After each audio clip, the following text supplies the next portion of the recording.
back today with our Serendipity papers that we started, and we're going to put these to use today. So we're just going to do one today, and today is the most obvious way for us scrapbookers to use one of the sheets, and this is the one I chose because it goes with the pictures I've selected.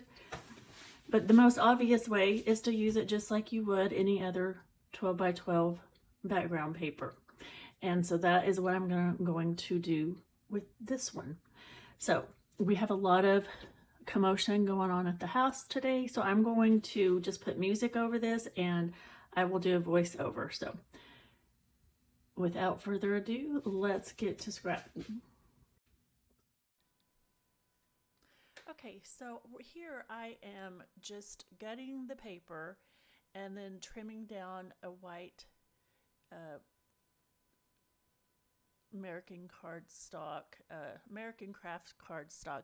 And at first I thought I just wanted to trim off 1/2 inch, and I ended up making my white background paper 11 by 11 square because I wanted more of the Serendipity paper to show around the edges.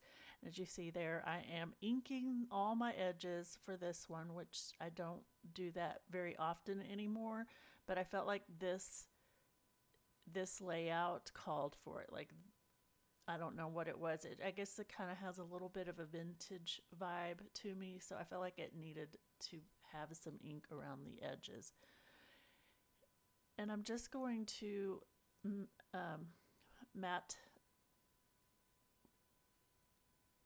mount this white cardstock on the background here. And then I'm going to go ahead and use washi tape. I had already had the washi tape out from fixing a mistake that I made when I cut through, because it has so much layer because the Serendipity paper had so many layers and it had stitching. I used a little bit too much force when I was cutting, and I went and just cut when I was trying to gut it and went through and just accidentally cut through the whole side over there. So I had to fix that. And then I'm using what I had gutted to create 2 banner strips. And again, I will be inking those. And I am using Vintage Photo Distress ink to ink the edges here.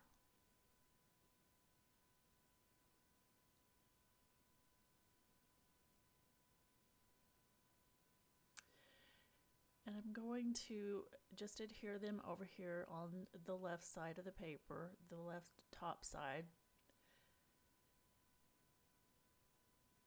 And I'm using a lot of adhesive because of the stitching. I don't want it coming up.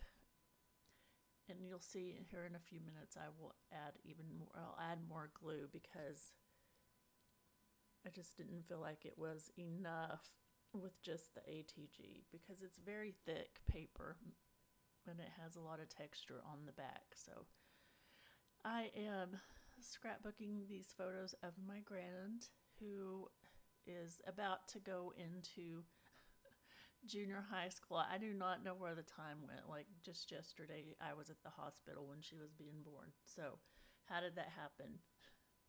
Slow down time. But anyway, I'm sure many of us feel that way. Like, where does the time go? It's just, the older I get, the faster the time flies. I don't know how that happens. I remember as a kid, I felt like it's taken forever. Now it just speeds on by. I guess that's part of being an adult. So I went ahead and used some of the scrap papers that I didn't use in the Serendipity paper to mat my photo. I'm trying to do everything on this page with scraps. And then I pulled out my thicker set from, it's the Simple Vintage Farmhouse Garden collection. That's a mouthful. And I'm going to do all my embellishing with just this collection because I felt like the colors were perfect. The vibe went really well with what I have going on here. And I just kind of love this kind of vintagey homespun look, like of the paper. It's kind of got a quilty feel. I love it. So, and I use the title So Beautiful. And adding some enamel dots here. So whenever I pull the enamel dots, that's a good signal that I'm about to wrap this up. Well, I think I am anyway. And at first I thought, okay, I am just going to add my journaling lines and then I'm done. But you see, I was not done. In fact, I felt like it needed something down there at the bottom. It was a little blank for me.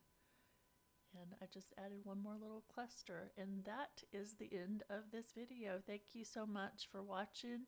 Please like and subscribe and hit the notification bell so you know when I upload my next video. Thanks.